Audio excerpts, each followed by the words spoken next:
And a skills matrix can be very easy to produce. And I think this doesn't necessarily need to be overcomplicated.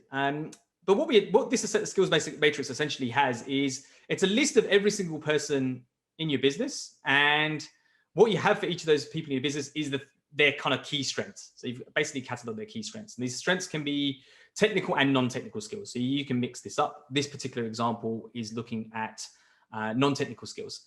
And so there's a whole range of different ways you can go about collecting this data. So you can start off, I recommend if you haven't got something like this, self-report data is actually, it's a fine way to start. There's no issues in starting with self-report data, as long as you are mindful of that self-report data is not necessarily the best quality data, but at least it starts giving you some indications of where your skills might be in your business.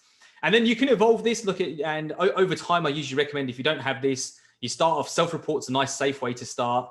Then you might go through some kind of peer reflection process where peer rate each other's strengths.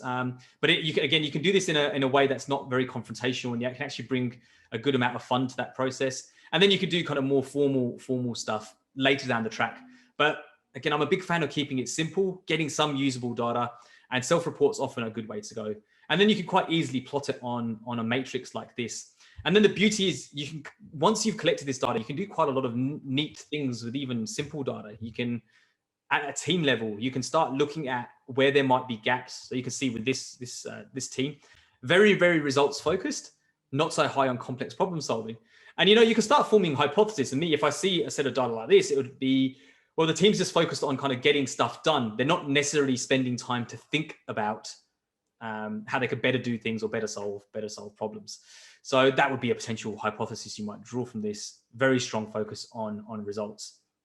You can then take this data and then look at it organizationally wide. So you can see at an organizational level, where are the strengths and where are the potential gaps. Again, I think this can be quite powerful data when you're looking at where is your business going. So are there critical skills gaps you've got in your business? So let's say, for example, your business in this instance is moving towards being much more kind of entrepreneurially focused, finance focused, and you see commercial acumen is low here, you know that's going to be a problem at some point. So it needs to be something that you need to remedy.